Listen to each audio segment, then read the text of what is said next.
America का operation epic fury सफल रहा या फिर फेल हुआ, ये तो समय ही बताएगा।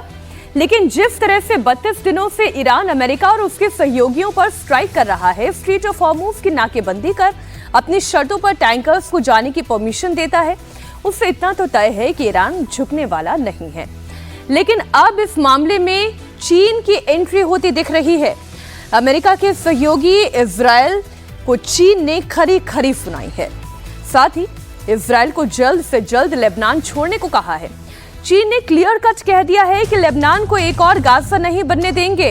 तो वहीं रूस ने भी मौजूदा हालात को देखते हुए कहा है कि दुनिया थर्ड वर्ल्ड वॉर की ओर बढ़ रही है। ऐसे में सवाल उठ रहा है कि क्या वाकई अब थर्ड वर्ल्ड वॉर होने वाली है? ईरान जंग में चीन की एंट्री क्या होने वाली है? क्या लेबनान बनने वाला है दूसरा गाजा?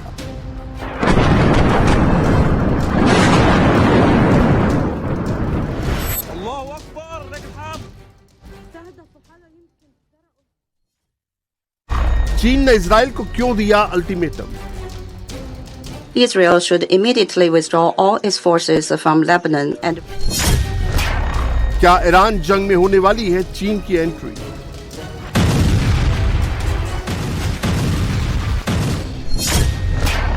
क्या जंग में अब होने वाली है यूएई की सीधी entry?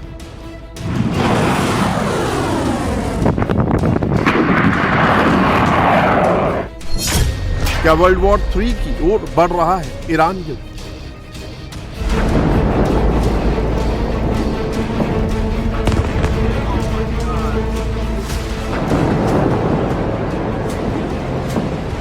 What we're witnessing now has all the indicators of escalating into a broader conflict that some have already dubbed World War III. America Iran के बीच पिछले 32 दिनों से जंग जारी है।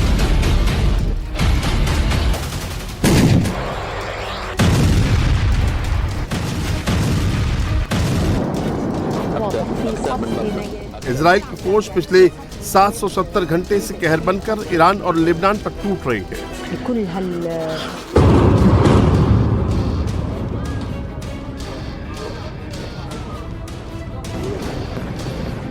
नेतन्याहू की फोर्स 28 फरवरी से ईरान में आईआरजीसी के ठिकानों पर बमबारी कर रही है। इजराइल की सेना लेबनान में हिजबुल्लाह के ठिकानों को तबाह कर रही है। इजराइल की फोर्स लेबनान में लितानी रिवर तक पहुंच गई है और हिजबुल्लाह के लड़ाकों का काम तमाम कर रही है।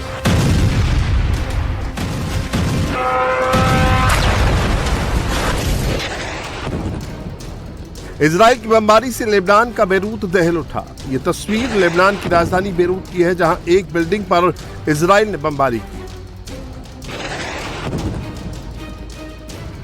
5 सेकंड में बेरूत की ये मल्टी स्टोरी बिल्डिंग तबाह हो गई। आसमान में सिर्फ धुएं और धूल का अंबार देखने को मिला।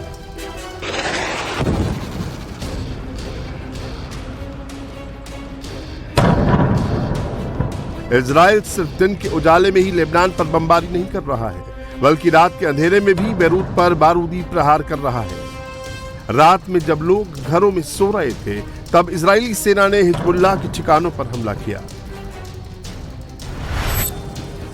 इजराइल के हमले से पूरा बेरूत शहर दहल गया।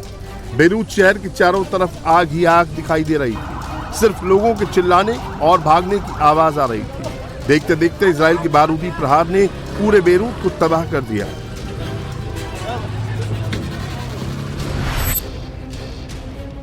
तस्वीर भी लेबनान की राजधानी बेरूत की है, जहां इजरायली फोर्स ने शॉपिंग सेंटर को निशाना बनाया। इजराइल के ड्रोन अटैक में पार्किंग में खड़ी कारों में आग लग गई।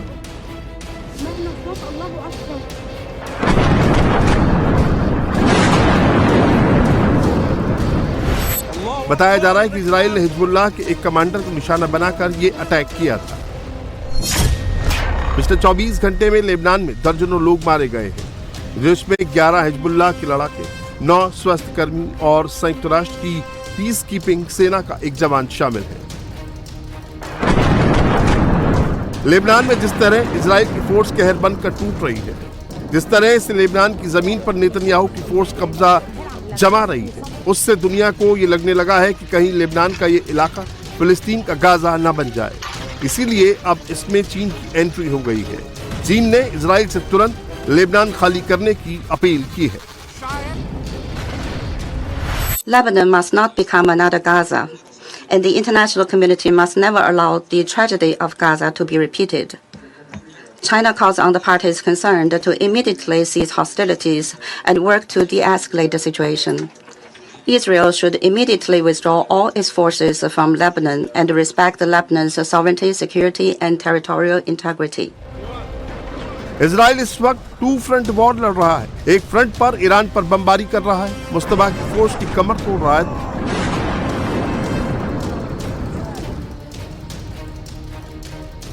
तो वहीं दूसरी फ्रंट पर लेबनान के खिलाफ मोर्चा खोल रखा है।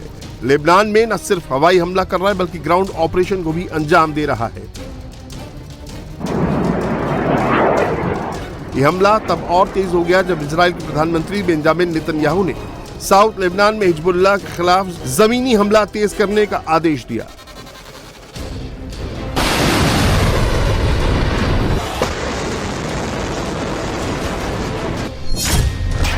इजराइल लेबनान के हिजबुल्लाह को आतंकी संगठन मानता है, जबकि हिजबुल्लाह का कहना है कि वो अपनी जमीन के लिए लड़ रहा है। इजराइल इन हमलों को हिजबुल्लाह के खिलाफ कार्रवाई बताता है। שברנו את כוחם של צבאות הטרור של איראן שהקיפו אותנו בטבעת חנק. זה נכון, יש להם עדיין יכולת שיורית לאיים עלינו, אבל הם כבר אינם יכולים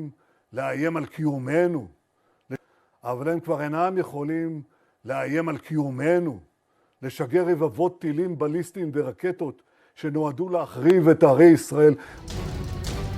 नेतन्याहू के आदेश के बाद ही इजरायली फोर्स ने लेबनान के खिलाफ ऑपरेशन तेज कर दिया था। इजराइल अब लेबनान के उन इलाकों पर हमला कर रहा है जहां पिछले 1 महीने में हमले नहीं हुए थे।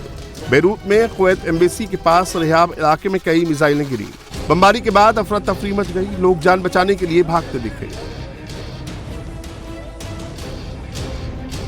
लेबनान में इजरायली हमलों में अब तक 1238 लोगों की मौत हो चुकी है। मरने वालों में 100 से ज्यादा बच्चे और मेडिकल स्टाफ और पत्रकार शामिल हैं, जबकि पिछले 1 महीने में 12 लाख से ज्यादा लोग विस्थापित हुए हैं। इसे लेकर अब संयुक्त राष्ट्र भी चिंता जता रहा है। Our colleagues on the ground report intensified exchanges of fire across the blue line between Hezbollah and Israel, strikes across Lebanon, and deeper Israeli troop deployment. This escalation is taking a heavy toll on civilians and civilian infrastructure, particularly in Lebanon. In northern Israel, death, destruction, and displacement, widespread fear have returned. It is also seriously endangering the safety and security of our own UN peacekeepers. Israeli force रुक नहीं रही है, south Lebanon में जबरदस्त strike कर रही है, Hezbollah के ठिकानों को मिट्टी में मिला रही है। नेतन्याहू की फोर्स लितानी रिवर तक पहुंच गई है।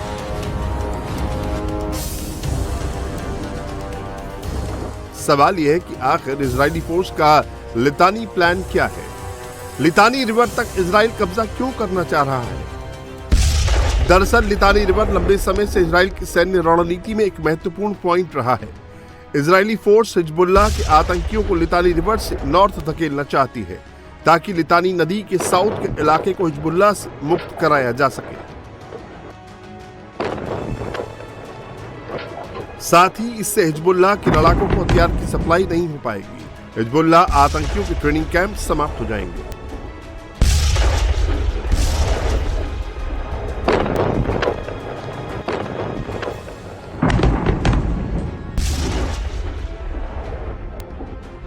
इसीलिए तो इजराइल कह रहा है कि लितानी रिवर के पास के इलाके को आईडीएफ नहीं खाली करेगी। साथ ही कहा कि लितानी नदी पर बने 5 पुलों को उड़ाया जा चुका है, आगे भी ऐसी कार्रवाई जारी रहेगी। इजराइल कह रहा है कि किसी भी कीमत पर आईडीएफ इस इलाके को खाली नहीं करेगा। चीन कह रहा है कि लेबनान से इजराइल को अपनी सेना वापस बुलानी चाहिए।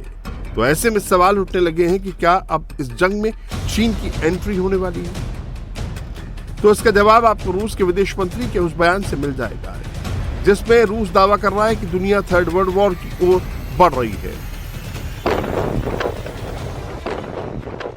And what we're witnessing now has all the indicators of escalating into a broader conflict that some have already dubbed World War III.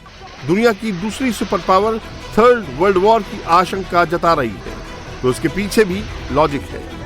क्योंकि अब तक ईरान यूएई पर अटैक कर रहा था, यूएई पर ईरान मिसाइलें और ड्रोन दाग रहा था, लेकिन अब तक यूएई चुपचाप था, बर्दाश्त कर रहा था, सीधे सीधे ईरान को जवाब नहीं दे रहा था। लेकिन अब यूएई ने लाउड एंड क्लियर मैसेज दे दिया है कि हॉर्मुज की जंग में सीधे सीधे कूदेगा।